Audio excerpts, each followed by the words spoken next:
3 most underrated WWE tag teams in history, ranked. 1. Billy and Chuck, Billy Gunn and Chuck Palumbo. Billy Gunn has been a part of some of WWE's most historically important tag teams, not to mention one of WWE's greatest factions in DX. Similarly, Chuck Palumbo, alongside the late Sean O'Haire of the Natural Born Thrillers, entered WWE as one half of the final WCW World Tag Team Champions. When Gunn and Palumbo had nothing going on for themselves, story-wise, they were pitched to wrestle as not just a tag team, but as a gay couple. Agreeing to commit to the angle as much as they could without going too raunchy, Billy and Chuck were surprisingly well received at a time when homosexuality was still considered taboo by mainstream standards. Although the angle had its critics, most fans respected their commitment. This led to them becoming tag team champions, even defeating the Hardys, Dudleys, and APA at WrestleMania X8. Their wedding segment is still one of the most talked about ruthless aggression-era segments, but not enough people talk about their in-ring chemistry as a duo. 2 Deuce and Domino. Deuce Shade and Dice Domino. What's most interesting is that much of their best work took place in OVW, where they were formed.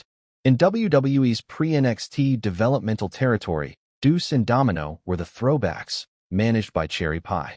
They partially dropped their monikers before being called up to television, but they also dropped a bit of their eccentricities, as the performers seemed to commit far more to the over-the-top lunacy that a 50s greaser gimmick would entail.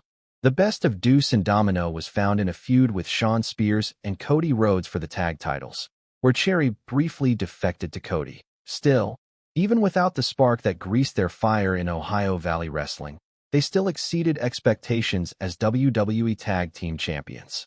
Despite being slightly more grounded than their previous iteration, they were still fun to watch on SmackDown.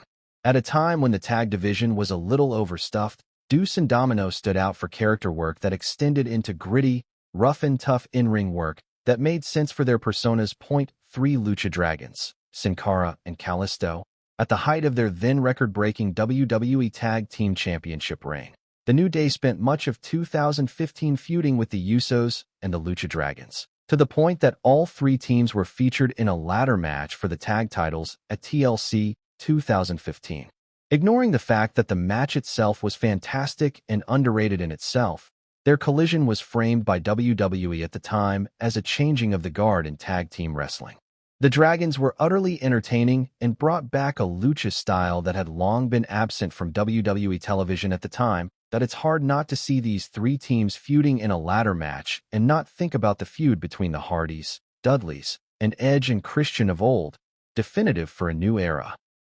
The pioneering success of the Usos and the New Day can be seen as clear as day, but the former NXT Tag Champions get shafted in the history books. The Dragons were utterly entertaining and brought back a lucha style that had long been absent from WWE television at the time.